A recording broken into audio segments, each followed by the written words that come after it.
அனைவருக்கும் வணக்கம். நான் செல்வம், இந்தியா போஸ்ட் பேமெண்ட்ஸ் பேங்க்லேருந்து பேசுகிறேன். நான் இங்கே ரிலேஷன்ஷிப் எக்ஸிக்யூட்டிவாக இருக்கேன். நான் இன்றைக்கி போஸ்ட் ஆஃபீஸில் இருக்கிற நிறைய திட்டங்கள் இருக்குது. இன்றைக்கி அரசாங்கம் வழங்கக்கூடிய ஏகப்பட்ட திட்டங்கள், போஸ்ட் ஆஃபீஸ் மூலயமா மக்களுக்கு நிறைய பெனிஃபிட்டான திட்டங்கள் இருக்குது. இது சம்மந்தமாக இன்றைக்கி நான் உங்கள்கிட்ட பேச வந்திருக்கேன். அஞ்சல் துறை பார்த்திங்கன்னா இன்றைக்கி 160 வருஷம் பழமையான ஒரு அரசாங்கத்தின் நிறுவனம், மத்திய அரசாங்கத்துக்கு சொந்தமான நிறுவனம். இது பல்வேறு நலத்திட்டங்களை மக்களுக்கு வழங்கிட்டு இருக்காங்க.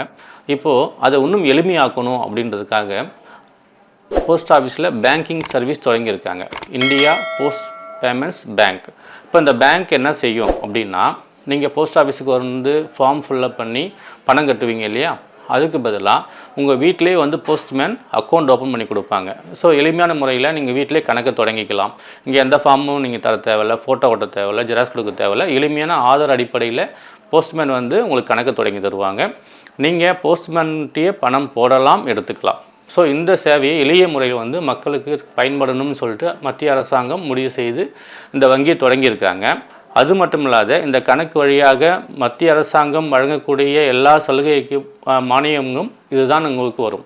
ஸோ இதை நீங்கள் உங்கள் வீட்டிலே பெற்றுக்கலாம். உதாரணமாக ஒரு ஊனமுற்று இருப்பார், ஒரு கர்ப்பமானவங்க இருப்பாங்க, முதியோர் இருப்பாங்க. இவங்களுக்கு போஸ்ட்மேன் வீட்டிலே பணம் கொடுப்பார். ஸோ வீட்டிலே கணக்கும் தொடங்கி தருவார், பணமும் கொடுப்பார். ஸோ இப்படி இன்றைக்கி நவீன முறையில் அஞ்சல் துறை செயல்பாடுகள் மக்களுக்கு எளிமையான முறையில் போய் கிடைக்கிறதுக்காக அந்த வங்கி ஆரம்பிக்கப்பட்டு பல்வேறு பணிகளை செஞ்சிட்ருக்கு. இப்போது நீங்கள் 5 வயதுக்கு உட்பட்ட குழந்தைங்க இருக்கான்னு வச்சிங்களேன். ஸோ அவங்களுக்கு ஆதார் எடுக்கணும்னா போஸ்ட்மேன் வீட்டிலே எடுத்து கொடுப்பார். நீங்கள் ஆதாரில் செல் நம்பர் மாற்றணும்னா போஸ்ட்மேன் வீட்டிலே எடுத்து கொடுப்பாங்க. இதுபோல் பல்வேறு பணிகளை போஸ்ட்மேன் செஞ்சிட்ருக்காங்க. ஒரு மூத்த குடிமக்கள் இருக்கார், அவருக்கு லைஃப் செட் எடுக்கணும், போஸ்ட்மேன் வீட்டிலே உங்களுக்கு மக்களுக்கு வங்கி சேவைகளையும் அரசாங்கத்துடைய சேவைகளையும் உங்கள் வீட்டுக்கே கிடைக்கணும் அப்படின்னு உருவாக்கப்பட்டது தான் இந்த இந்தியா போஸ்ட் பேமெண்ட்ஸ் பேங்க். இப்போ போஸ்ட் ஆஃபீஸில் பார்த்தீங்கன்னா உங்களுக்கு 100 ரூபாயிலிருந்து சேமிப்பு திட்டங்கள் நிறைய இருக்குது. நீங்கள் சாதாரண ஒருத்தர் 100 ரூபாயிலேருந்து ஆரம்பிக்கலாம், நீங்கள் லட்சக்கணக்கில் ஆரம்பிக்கினாலும் ஆரம்பிக்கலாம். அரசாங்கத்தில் நீங்கள் முதலீடு பண்ணும்போது அது பாதுகாப்பானது, வட்டியும் கூட. நீங்கள் பேங்கை கம்பேர் பண்ணிங்கன்னா போஸ்ட் ஆஃபீஸில் வட்டி கூட. ஸோ இந்த அடிஷ்னல் சர்வீஸ் சேவிங்ஸோட நாங்கள் இந்தியா போஸ்ட் பேமெண்ட்ஸ் பேங்க்கில் விபத்து காப்பீடை மக்களுக்கு கொடுத்துட்ருக்கோம். 100 ரூபாயிலிருந்தே சேமிப்பு திட்டங்கள் போஸ்ட் ஆஃபீஸில் இருக்குதுன்னு சொல்லிட்டு இருந்தேன். இப்போ பார்த்தீங்கன்னா இப்போ நம்ம நிறைய மக்களுக்கு அறிமுகமான திட்டம் அப்படின்னு சொன்னிங்கன்னா செல்வ மகள் சேமிப்பு திட்டம். செல்வ மகள் சேமிப்பு திட்டம் 10 வயதுக்கு உட்பட்ட பெண் குழந்தைகளுக்கு 250 நீங்கள் ஆரம்பித்து நீங்கள் மாதம் உங்களோட முடிந்த எவ்வளோ அமௌண்ட்டு முடியுமோ கட்டலாம். அது கால அளவு பார்த்திங்கன்னா 15 வருஷம் கட்டணும், 21 வருஷத்தில் அது மெச்சூரிட்டி ஆகும். ஸோ இதுவும் பார்த்திங்கன்னா நீங்கள் ஃபஸ்ட் டைம் ஃபார்ம் கொடுக்குறதுக்கு மட்டும் நீங்கள் போஸ்ட்மேன்ட்டு கொடுத்துட்டா போதும், இல்லை பக்கத்தில் போஸ்ட் ஆஃபீஸ் கொடுத்துட்டா போதும். நீங்கள் உங்கள் மொபைல் மூலியமாகவே மாதம் இதை கட்டிக்கலாம். நிறைய பேர் பார்த்திங்கன்னா முதல்ல போஸ்ட் ஆஃபீஸ்க்கு கட்டணும்னு நினைப்பாங்க. வரும்போது பார்த்திங்கன்னா கூட்டமாக இருக்கும், உங்களுக்கு சர்வர் எரர் இருக்கும். ஸோ இப்போ அப்படி இல்லை, இன்னும் எளிமையான முறையில் நீங்கள் வீட்டிலே உங்கள் வீட்டில் இருந்தே மாதம் நீங்கள் பணம் கட்டிக்கலாம். எவ்வளோ கட்டியிருக்கீங்க அப்படின்றத உங்கள் மொபைல்லே பார்த்துக்கலாம். ஸோ ஒன்று எளிமையாக்கி இந்த திட்டத்தை நாங்கள் கொடுத்துட்ருக்கோம். ஸோ எல்லாருமே இந்த திட்டத்தை எடுத்துக்கணும், எல்லா பெண் குழந்தைகளும் திட்டத்தை எடுத்துக்கணும் அப்படின்னு சொல்லி நான் கேட்டுக்கிறேன். இப்போ பெண் குழந்தைக்கு திட்டம் இருக்குது, பையனுக்கு ஒரு திட்டம் இருக்கணும்ல, இருக்குது. அதுதான் பிபிஎஃப்னு சொல்லுவாங்க, பப்ளிக் ப்ராவிடென்ட் ஃபண்ட். அது பார்த்திங்கன்னா எல்லா வயதையும் எடுத்துக்கலாம். நீங்கள் 15 வருஷம் கட்டணும். அதுக்கப்புறம் பார்த்திங்கன்னா அந்த பணத்தை வாங்கிக்கலாம். ஸோ உதாரணமாக ஒரு குழந்தை ஒரு வயதில் அந்த திட்டம் எடுக்கிறாருன்னு வச்சிங்களேன், 15 வயது கட்டுவார். 15 வயதுக்கு அப்புறம் பார்த்திங்கன்னா அந்த பணம் கிடைக்கும். அவர் +2 +1 +2 காலேஜ் போகும்போது அந்த பணம் ரொம்ப அவருக்கு பயனுள்ளதாக இருக்கும். அவர் பார்த்திங்கன்னா மினிமம் அமௌண்ட்டு 1000 ரூபா 250 ரூபாயிலேருந்து அவர் ஆரம்பிக்கலாம். ஸோ அவங்க விருப்பப்பட்ட தொகையை ஆரம்பித்து நீங்கள் எவ்வளோ கட்டுறீங்களோ அந்த பணம் உங்களுக்கு இரட்டிப்பாக உங்களுக்கு கையில் கிடைக்கும். நீங்கள் இவ்வளோ தான் கட்டணும், இவ்வளோதான் இதுக்குள்ளே தான் பண்ணணும் அப்படின்னு இல்லை. நீங்கள் விருப்பப்பட்ட தொகை கட்டலாம். 15 வருஷம் கட்டுவீங்க, 16 வருஷம் அது நீங்கள் வாங்கிப்பீங்க. அதுபோல் நம்ம எளிமையாக இன்னும் நிறைய திட்டங்கள் முன்னாடி இருந்திருக்கு, நிறைய இப்போ நடைமுறையில் இருக்குது. ஆர்டின்னு சொல்லுவாங்க. அது பார்த்திங்கன்னா மாதம் நீங்கள் 100 ரூபாயிலேருந்து ஆரம்பிக்கலாம். 100 ரூபாயிலேருந்து 5 வருஷம் கட்டி எடுத்துக்கலாம். இல்லை நீங்கள் என்கிட்ட ஒரு பணம் இருக்குதுங்க, கொஞ்சம் அரசாங்கத்தில் போட்டு வைக்கணும் ஆசைப்பட்றேன் அப்படின்னா நீங்கள் அந்த பணத்தை போட்டு மாதம் வட்டி வைக்கலாம். மந்த்லி இன்கம் ஸ்கீம் சொல்லுவாங்க, அதுபோல் எடுத்துக்கலாம். நீங்கள் ஒரு மூத்த குடிமக்களாக இருக்கார், அவர் 60 வயதுக்கு மேற்பட்டவராக இருக்கார் அப்படின்னா அவருக்கு அந்த ரிட்டையர்மெண்ட் பணம் வரலாம். அல்லது அவர்கிட்ட சேமிப்பு கொஞ்சம் இருக்கலாம். ஸோ எனக்கு மாதம் மாதம் அதில் ஓய்வூதியம் வரணும் அப்படின்னு ஆசைப்படுறாருன்னா அந்த பணத்தை போஸ்ட் ஆஃபீஸில் கொடுத்தாருன்னா 3 மாதத்துக்கு ஒரு தடவை அவருக்கு அது வட்டி வரும். ஸோ இது போல் ஏராளமான திட்டங்கள் இருக்குது. ஸோ இப்போ வந்து நமக்கு டோர் ஸ்டெப் சர்வீஸே இருக்குது. நீங்கள் எந்த பகுதியில் இருக்கீங்களோ அந்த பகுதி போஸ்ட்மேன்ட்ட சொன்னீங்கனாலே போதும், இந்த சேவைகளை உங்கள் வீட்டிலேயே வந்து தருவார். ஸோ நீங்கள் இதுக்காக எங்கேயும் சிரமப்பட தேவையில்ல. உங்கள் தெரிந்த அறிமுகமான நபர், உங்கள் வீட்டுக்கு வர நபர், போஸ்ட்மேனை கான்டாக்ட் பண்ணுங்கள். போஸ்ட்மேனே உங்களுக்கு என்னென்ன சேவைகள் இருக்குதுன்னு சொல்லி எக்ஸ்பிளைன் பண்ணிவிட்டு அதுக்கான சேவைகள் விண்ணப்பங்களை போஸ்ட்மேன் உங்கள் வீட்டிலேயே வந்து கொடுப்பாங்க. வீட்டிலே நீங்கள் அந்த சேவைகளை பயன்படுத்தி கொள்ளலாம். ஸோ இது போல் திட்டங்களை நம்ம வந்து ஊக்குவிக்கணும், தொடர்ந்து பயன்படுத்தணும்னா நீங்கள் அஞ்சல் துறைக்கு சப்போர்ட் பண்ணணும். அஞ்சல் துறை சேவைகளை முழுசாக அதை பயன்படுத்திக்கணும் அப்படின்னு சொல்லி கேட்டுக்கிறேன். செல்வ மகள் ஸ்கீம் பற்றி உங்களுக்கு சொல்லிட்டு இருந்தேன். அதில் பார்த்தீங்கன்னா ஒரு எக்ஸாம்பிள் நம்ம உதாரணமாக வச்சுக்கலாம். ஒரு 1000 ரூபா ஒருத்தர் கட்டுறாரு அப்படின்னா 5 வருஷம் கட்டுவார். அப்போ பார்த்தீங்கன்னா வருஷத்துக்கு 1.5 லட்சம். 5 வருஷம்னா அவர் ஒரு 22-23 லட்சத்தை கட்டியிருப்பார். அவருக்கு எவ்வளோ கிடைக்குன்னா நான் சொன்ன நம்ப மாட்டீங்க, நீங்கள் கணக்கு பண்ணி பாருங்கள், கிட்டத்தட்ட 72 லட்சம் 3 லட்சம் அவர்கிட்ட கிடைக்கும். இந்த அமௌண்ட்டை வேறு எந்த நிறுவனமும் வழங்காது. ஆனால் மக்களுக்காக அரசாங்கம் அஞ்சல் துறை வழியாக வழங்கிட்டு இருக்கு. அதே போல் பிபிஎஃப் பற்றி சொல்லியிருந்தேன். அதாவது பொன்மகன் சொல்லுவாங்க, பையனுக்காக உள்ள ஸ்கீம். அது பார்த்திங்கன்னா இப்போது நீங்கள் 1000 ரூபா கட்டுறீங்கன்னா 5 வருஷம் கட்டுறீங்க, 16 வருஷத்துலையுமே நீங்கள் மொத்தமாக எடுத்துக்கலாம். ஸோ பார்த்தீங்கன்னா அது உங்களுக்கு வந்து எவ்வளோ கட்டுறீங்களோ அது 3 மடங்காக உங்களுக்கு திரும்ப வந்துடும். ஸோ நீங்கள் கட்டுற பணம் 3 மடங்காக உங்களுக்கு வரும். அப்போ நீங்கள் கணக்கு போட்டு பார்த்தீங்கன்னு தெரியும், இப்போ இவ்வளோ பெரிய தொகை நம் மக்களுக்காக அரசாங்கம் வழங்கிட்டுருக்கு அஞ்சல் துறை வழியாக. ஸோ நீங்கள் இப்போ நிறைய பேப்பரில் பார்க்குறோம், நிறைய அங்கே அவ்வளோ பணம் வருது, இங்கே அவ்வளோ பணம் வருது, நிறைய மோசடிகள் நடக்குது. ஸோ ஆன்லைன் விளம்பரத்தை நம்பி மக்கள் ஏமாறுறாங்க அப்படின்னு நிறைய விளம்பரங்களை பார்க்குறீங்க. ஆனால் அஞ்சல் துறையில் நமக்கு அரசாங்கம் உறுதியாக இவ்வளோ தொகை கிடைக்குது அப்படின்னு அறிவிச்சிருக்கு. ஸோ இந்த தொகையை மக்கள் வந்து அந்த மாதிரி வீணாக பயன்படுத்தாமல் நம்பி ஏமாறாத அஞ்சல் துறையை முதலீடு செய்யும் பொழுது பாதுகாப்பாக அதிக வட்டியோட அந்த பணம் உங்கள் பிள்ளைகளுக்கு உங்களுக்கு அது பயன்படுகிறது.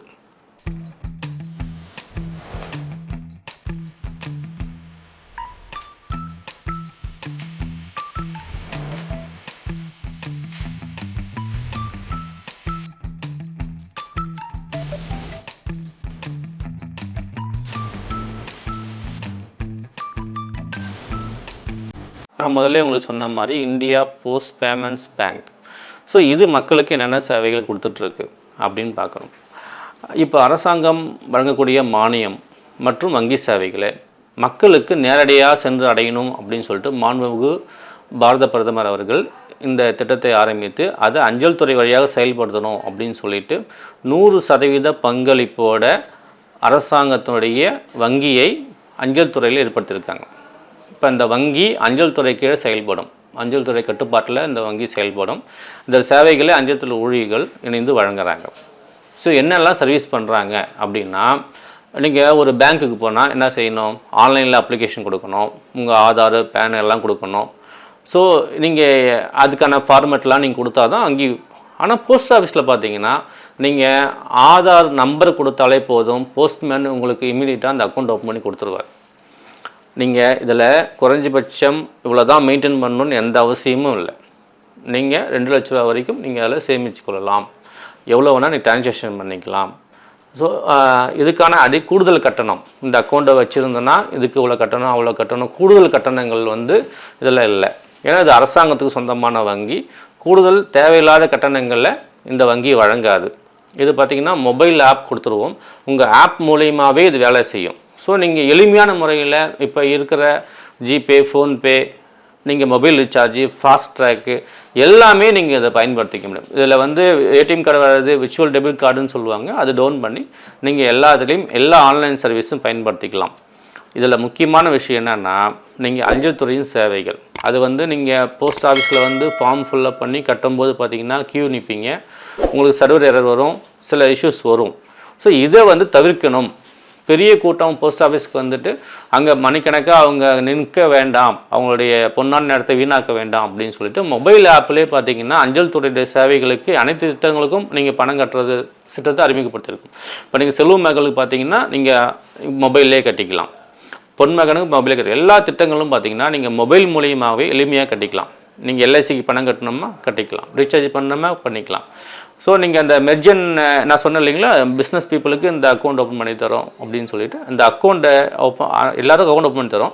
இதுவும் நம்ம அடிஷ்னலாக பிஸ்னஸ் பீப்புள் தரும்போது, விஸ்வகர்மா தரும்போது என்ன ஆகும்னா, இதில் வரக்கூடிய அனைத்து பணங்களும் நம்ம ஆரம்பிக்கிற அஞ்சல் துறையின் வங்கி கணக்கு நேரடியாக போயிடும்.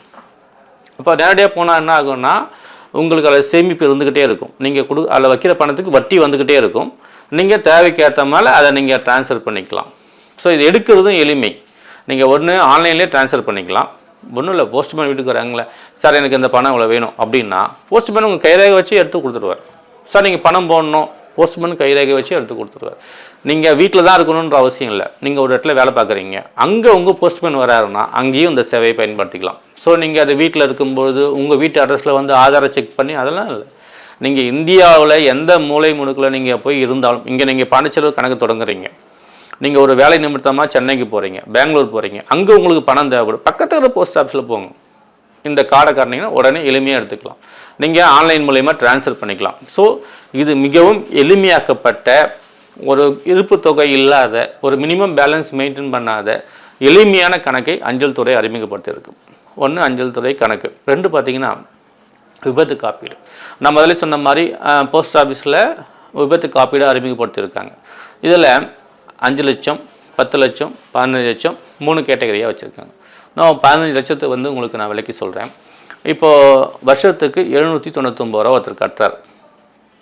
அவர் இந்த பாலிசி எடுத்ததுக்கப்புறம் பாண்டு இஷ்யூ ஆகி 15 நாளுக்கு அப்புறம் இந்த பாலிசியுடைய திட்டம் அமலாக ஆரம்பிக்கும்.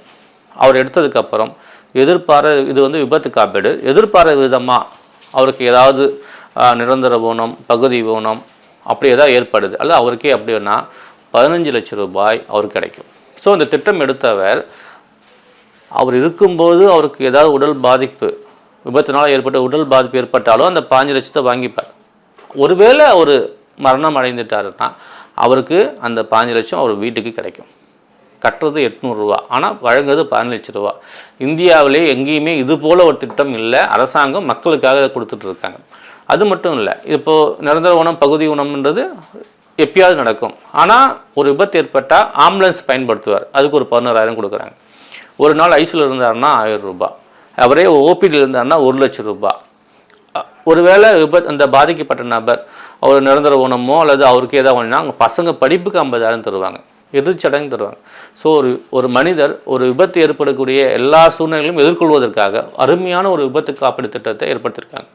நீங்கள் 15 லட்சம் வருஷத்துக்கு 800 ரூபா எனக்கு கட்ட முடியாதுங்க, 750 கட்ட முடியாத சூழ்நிலை இருக்கிறவங்க 550 எடுத்துக்கலாம். 10 லட்சம் இல்லைங்க எனக்கு அவ்வளவும் முடியாது அப்படின்னா நீங்கள் 320 ரூபா 5 லட்சத்துக்கு எடுத்துக்கலாம். ஸோ உங்கள் வசதிக்கு தகுந்த மாதிரி, உங்கள் தேவைக்கு தகுந்த மாதிரி 3 விதமாக அந்த திட்டத்தை நாங்கள் பிரித்து கொடுக்குறோம். ஸோ நீங்கள் இதை வந்து பயன்படுத்திக்கலாம். ஆனால் அவசியம் ஒவ்வொருத்தரும் எடுத்துக்கலாம். நீங்கள் உதாரணம் பார்த்தீங்கன்னா, இப்போ சாலை விபத்துக்கள் டெய்லி நீங்கள் நியூஸில் பார்த்துக்கிட்டே இருப்பீங்க. போக்குவரத்து சாலை விபத்துக்கள், எதிர்பாராத விபத்து அப்படின்னு சொல்லிட்டு. எதிர்பாராத விபத்துன்னு நான் சொல்லும்போது என்னன்னா, நீங்கள் வாகனத்தால் நடக்கிற விபத்தை மட்டுமே நீங்கள் எடுத்துக்கூடாது. எதிர்பாராத விபத்து எங்கே நடக்கும்? தவறி விழுறது, ஒரு வேலை பார்க்குற இடத்துல தவறி விழுறது. ஸோ எல்லாமே ஒரு மிஷினில் ஒர்க் பண்ணும்போது அவருக்கு ஏற்படைய விபத்துன்னு சொல்லும்போது எதிர்பாராத எப்படி நடந்தாலும் அது விபத்து தான். ஸோ அந்த கணக்கு எடுத்துக்கிட்டு தான் இந்த சேவையை நாங்கள் கொடுத்துட்ருக்கோம். அது வந்து விபத்து காப்பீடுங்க. அதுக்கப்புறம் பார்த்தீங்கன்னா வயசுல இதுக்கு வயது வரம்பு என்ன அந்த கேள்வி வரும் இல்லைங்களா? என்ன வயது வரம்பு வரும் அப்படின்னா 18லேருந்து 65 வயதுக்கு உட்பட்ட அனைவருக்குமே இந்த திட்டம் பொருந்தும். இந்த அரசாங்க ஊழியர் எனக்கு அது பொருந்துமா அப்படின்லாம் இல்லை, எல்லாருக்குமே 18லேருந்து 65 வயதுக்கு உட்பட்ட எல்லாருமே இந்த திட்டத்தை சேர்ந்து கொள்ளலாம். ஸோ மருத்துவ காப்பீடுன்றது பார்த்திங்கன்னா அவங்க குடும்பத்துக்கும் எடுத்துக்கலாம், தனிநபராகவும் எடுத்துக்கலாம். எனக்கு ஆண்டுக்கு வந்து ஒரு 10 லட்ச ரூபாய்க்கு மருத்துவ காப்பீடு வேணும் அப்படின்னா தாராளமாக நீங்கள் போஸ்ட் ஆஃபீஸ் அணுகி எடுத்துக்கலாம். நாங்கள் டைஅப் பேங்கோடு பண்ணித்தரோம். அதே போல் 5 லட்ச ரூபாய்க்கு எனக்கு வேணும்னாலும் எடுத்துக்கலாம். ஸோ இதுக்கு என்ன பயன் அப்படின்னா, இப்போ ஒரு குடும்பத்தில் ஒரு கணவன், மனைவி, பிள்ளைகள் இருக்காங்க. அவங்க வந்து மருத்துவ காப்பீடு எடுக்கிறாங்க அப்படின்னா அவங்க ஹாஸ்பிட்டலுக்கு போகிறாங்க. எதிர்பாராத செலவு ஏற்பட்டால் 10 லட்சத்துக்கான செலவுகளை அந்த நிறுவனமே எடுத்துக்கும். அஞ்சல் துறை வழியாக அந்த நிறுவனமே எடுத்துக்கும். ஸோ நம்ம எதிர்பாராத இப்போ திடீர்னு ஒரு உடம்பு செலவு போகுது, எதிர்பாராத உடம்பு செலவு போகுது அப்படின்னா இந்த செலவுகளை சமாளிக்கும் விதமாக இந்த மருத்துவ காப்பீடு ரொம்ப பயனுள்ளதாக இருக்கும். முழு செலவையும் அந்த ஹாஸ்பிட்டலில் அந்த வழியாக அந்த நிறுவனம் வழங்கி எடுத்து அஞ்சல் துறை அலுவலகத்தின் பேரில். ஸோ முழுமையாக அவர் வந்து குணமடைஞ்சு அந்த பையனை வீட்டுக்கு கொண்டு ரொம்ப சந்தோஷப்பட்டாங்க. ஏன்னா அவங்க அந்த பெனிஃபிட்டை வந்து என்ஜாய் பண்ணுறாங்க. ஸோ இப்போ 3-4 நபர் இருக்காங்க, 10 லட்சம் காப்பீடுன்னு வச்சிங்களேன்.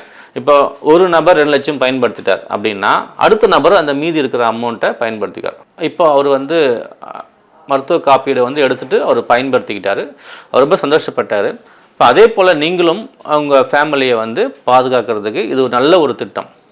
அடுத்த விஷயம் பார்த்தீங்கன்னா, இப்போ நான் ஒரு திட்டத்தில் இந்த மருத்துவ திட்டத்தில் சேர்ந்துட்டேன். நான் வந்து இப்போ திட்டத்தை எடுத்துக்கிட்டேன். நான் 2 லட்சம் பயன்படுத்திக்கிட்டேன் அப்படின்னா என்னுடைய மனைவி பிள்ளைகள் மீதி இருக்கிற தொகையை பயன்படுத்திக்கலாம். நான் அந்த திட்டத்தை பயன்படுத்தவே இல்லைங்க, ஒரு வருஷம் நான் ஹாஸ்பிட்டலுக்கே போகல, நான் நலமாக இருக்கேன் அப்படின்னா அடுத்த ஆண்டு நீங்கள் பயன்படுத்தாத தொகை அடுத்த ஆண்டுக்கு சேரும். ஸோ பார்த்தீங்கன்னா உங்களுக்கு அந்த வரும்போது அடுத்த ஆண்டுக்கு ஒரு பெரிய தொகையாக உங்களுக்கு காத்திருக்கு. ஸோ ஏதாவது எதிர்பாராத வரும்போது அது உங்களுக்கு கை கொடுக்கும், அந்த தொகை கை கொடுக்கும். ஸோ மருத்துவ செலவுகள்ன்றது இன்றைக்கி நம்ம வாழ்வாதாரம் நம்ம சூழ்நிலை பார்த்திங்கன்னா எல்லாருக்குமே எப்போ என்ன சூழ்நிலை அப்படின்றது தெரியல. ஸோ இது ரொம்ப பயனுள்ளதாக இருக்கும் அப்படின்னு அதை கேட்டுக்கிறேன். அதனால் வந்து நீங்கள் அந்த மருத்துவ காப்பீடு அஞ்சல் துறை வழியாக எடுக்கணும், பாதுகாப்பாக இருக்கும் அப்படின்னு உங்களுக்கு கேட்டுக்கிறேன். குடும்பமாக நம்ம எடுக்கும்போது பயனுள்ளதாக இருக்கும், தனிநபரும் எடுத்துக்கலாம் அப்படின்னு சொல்லிட்டு. இப்போ இயல்பாக எல்லாருக்கும் ஒரு டவுட் வரும் பார்த்தீங்கன்னா, சரிங்க நான் ஒரு நிறுவனத்தில் எடுத்திருக்கேன், உங்கள் நிறுவனத்தை எடுத்துக்கலாமா, போஸ்ட் ஆஃபீஸில் எடுத்துக்கலாமான்னா தாராளமாக நீங்கள் எடுத்துக்கலாம். நீங்கள் அங்கே ஹாஸ்பிட்டலேருந்து கிளைம் பண்ணது போக மீதி அமௌண்ட்டை இந்த கிளைம்லையும் பயன்படுத்திக்கலாம். அதுக்கு எந்த தடையும் இல்லை. நீங்கள் அங்கே எடுத்திருந்தாலும் இங்கே எங்ககிட்ட எங்கள் வழியாக நீங்கள் வந்து அந்த மருத்துவ காப்பீடு திட்டத்தை சேர்ந்துக்கலாம், பயன்பெறலாம் அப்படின்னு கேட்டுக்கிறேன்.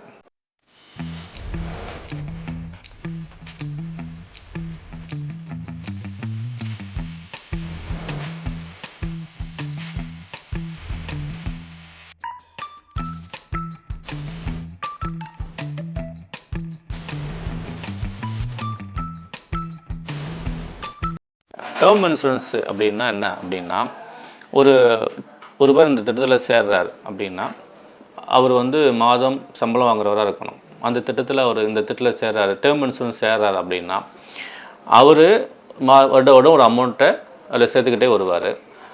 அவருக்கு எதாவது ஆகும் பட்சத்தில் அவங்க வீட்டுக்கு 2 கோடி ரூபாய் வரைக்கும் பணம் கிடைக்கும். இதுக்கு ஒரு உதாரணம் நான் உங்களுக்கு சொல்கிறேன். ஒரு நபர் வந்து 2 கோடி ரூபாய் இந்த டேர்ம் இன்சூரன்ஸில் எடுத்திருந்தார். அவருக்கு எதிர்பாராத விதமாக ஹார்ட் அட்டாக்கில் அவங்க இறந்துட்டாங்க. ஸோ பார்த்தீங்கன்னா ஒரு 2 பொம்பளை பிள்ளைங்க இருக்காங்க. ஸோ வீடு ஹவுசிங் லோனில் இருக்குது. இப்போ என்ன ஆச்சுன்னா 2 கோடி ரூபாய் ஒரு கிளைம் ஆயிடுச்சு. ஸோ அந்த பணத்தை எடுத்தாங்க, வீட்டுக்கு கடனை அடைச்சிட்டாங்க, 2 பிள்ளைகளுக்கு கல்யாணம் பண்ணி வச்சுட்டாங்க. ஸோ அவங்க மனைவி கொஞ்சம் சேவிங்ஸ் வச்சுக்கிட்டாங்க. ஸோ நம்ம லைஃப்பில் எதிர்பாராத ஏதாவது விபத்து நடக்கும்போது, எதிர்பாராத ஏதாவது நமக்கு எதாவது ஆகும் பட்சத்தில் நம்ம வீட்டை பாதுகாக்கிறதுக்காக, நம்ம நம்பி இருக்கிற குடும்பத்தாரை பாதுகாக்கிறதுக்காக டேர்ம் இன்சூரன்ஸ்னு ஒன்று போஸ்ட் ஆஃபீஸில் இருக்குது. அதை நீங்கள் கண்டிப்பாக எல்லோரும் எடுத்துக்கணும். ஏன்னா நம்மளால் இழப்பை வந்து ஈடு பண்ண முடியாத அளவுக்கு இருக்கும். ஆனாலும் கூட ஓரளவுக்கு இந்த தொகையானது அந்த ஃபேமிலியை பாதுகாக்கும், ப்ரொடெக்ட் பண்ணும். உங்களை நம்பி மனைவி இருப்பாங்க, அப்பா அம்மா இருப்பாங்க, குழந்தைகள் இருப்பாங்க, அவங்களுக்கு ப்ரொடெக்ட் பண்ணுறதுக்காக இந்த ஸ்கீம் டேர்ம் இன்சூரன்ஸ் இருக்கும். அதே போல் அரசு நிறுவனங்களில் சொசைட்டி வச்சுருப்பாங்க, கடன் சொசைட்டி இருக்கும், நிறைய சொசைட்டிகள் இருக்கும். அவங்களும் இந்த திட்டத்தில் எடுத்துக்கிட்டாங்கன்னா, இப்போ நீங்கள் அந்த திட்டத்தில் சேர்றாரு, ஒருத்தர் கடன் வாங்கிட்டார். ஸோ அவருக்கு ஏதாவது ஒன்று ஆகும் பட்சத்தில் இந்த சொசைட்டி அந்த கடனை அதன் மூலிமா வசூல் பண்ணும். ஸோ தனிநபர் எடுத்துக்கிறாரு, ஒரு சொசைட்டி ஒரு அமைப்பாக இருக்காங்கன்னா அவங்களும் இந்த திட்டத்தை எடுத்துக்கொள்ளலாம். இப்போ நான் டேர்ம் இன்சூரன்ஸ் பற்றி உங்களுக்கு சொல்லிட்டு இருந்தேன். நிறைய பேர் ஆர்வமாக இருப்பீங்க. சரி, இது என்ன வயது வரம்பு, யாரெல்லாம் சேரலான்ற சந்தேகம் உங்களுக்கு இருக்கும். இது பார்த்திங்கன்னா 18லேருந்து நீங்கள் 60 வயதுக்கு உட்பட்ட எல்லாருமே சேரலாம். உங்களுடைய மாதாந்திர சம்பளத்தின் அடிப்படையில் இது கணக்கிடப்படுகிறது. நீங்கள் முன்கூட்டியே 18லேருந்து ஒரு 21 வயசில் ஒருத்தர் எடுக்கிறாருன்னா ரொம்ப கம்மியான ப்ரீமியம் தான் கட்டுவார். அவருக்கு பெனிஃபிட் பார்த்திங்கன்னா அதிகமாக வரும். அவர் உயிரோட 90 வயசு வரைக்கும் அந்த எப்போ இருந்தாலும் அந்த பெனிஃபிட்டை வந்து கிடைக்கும். அதே போல் பார்த்திங்கன்னா உங்களுக்கு அதான் நான் முன்னாடியே ஆரம்பிக்கிறீங்க 90, 18, 20 அந்த 18லேருந்து நீங்கள் ஆரம்பிச்சிங்கன்னா உங்களுக்கு இப்போ வேலைக்கு சேரீங்கன்னு நினச்சிங்கன்னா 21 வயசில் வேலைக்கு சேரீங்கன்னா இப்போ நீங்கள் எடுக்கிறது உங்களுக்கு சரியான நேரம். நீங்கள் ஒரு வேளை 35, 40, 50 இருக்கிறீங்கன்னா நீங்கள் கட்டக்கூடிய பணம் வந்து அதிகமாக இருக்கும். ஸோ அதனால் முடிஞ்ச அளவுக்கு நீங்கள் உடனடியாக அந்த திட்டத்தை எடுக்கிறதுன்றது, சிறு வயதில் எடுக்கிறதுன்றது ரொம்ப யூஸ்ஃபுல்லாக இருக்கும். மற்றவங்களும் எடுக்கலாம். வித்தியாசம் வந்து நீங்கள் கட்டுற அமௌண்ட்டு பார்த்திங்கன்னா மாறும். ஸோ அதனால் முடிந்த அளவு எவ்வளோ சீக்கிரம் அதை இளம் வயதிலே அது சேர முடியுமோ அந்த திட்டத்தில் நீங்கள் சேரணும்னு உங்களுக்கு நான் கேட்டுக்கிறேன். இது பார்த்திங்கன்னா எப்படி கிளைம் ஆகும் அப்படின்னா, நமக்கு எதிர்பாராத உயிரிழப்பு ஏற்படும் போது வீட்டுக்கு கிடைக்கும் அப்படின்னு சொல்லுவோம். அப்போ நமக்கு எதுவுமே இல்லைங்களாங்க, போட்டால் நம்ம வீட்டுக்கு தான் கிடைக்குமா அப்படின்னு கேட்குறவங்களுக்கு ஒரு அருமையான திட்டம் இருக்குங்க. நீங்கள் இருக்கும் பொழுதும் வாங்கிக்கலாம். அதுக்கான தனி திட்டம் இருக்குது. இதில் வந்து ரிட்டன், நான் ரிட்டன் 2 பிரிவு இருக்குது. ஸோ நீங்கள் எனக்கே அந்த பணம் வேணும், எனக்கு எதுவும் ஆகலை, குறிப்பிட்ட வயது வரைக்கும் எனக்கு எதுவும் ஆகலை, உதாரணமாக எனக்கு 70 வயசு வரைக்கும் எனக்கு எதுவும் ஆகலைன்னா அந்த பணம் எனக்கே கொடுத்துருங்கன்னு கேட்கலாம். இல்லைங்க எனக்கு வந்து எனக்கு எது ஆனாலும் எங்கள் வீட்டுக்கு மட்டும் கிடைச்சா போதும் அப்படின்னு கேட்கலாம். அதுக்கு என்னங்க வித்தியாசம் அப்படின்னு கேட்டிங்கன்னா, நீங்கள் ரிட்டர்ன் வரும்பொழுது நீங்கள் உங்களுக்கு பணம் கொடுத்துட்றாங்க இல்லையா, முன்னாடி பணம் கொடுக்குறாங்க, அதனால் கொஞ்சம் கூடுதலாக கட்டுற மாதிரி இருக்கும். நான் ரிட்டர்ன் சொல்லும்பொழுது நீங்கள் கட்டுற பணம் கொஞ்சம் குறைவாக இருக்கும், அது உங்கள் வீட்டுக்கு கிடைக்கும்.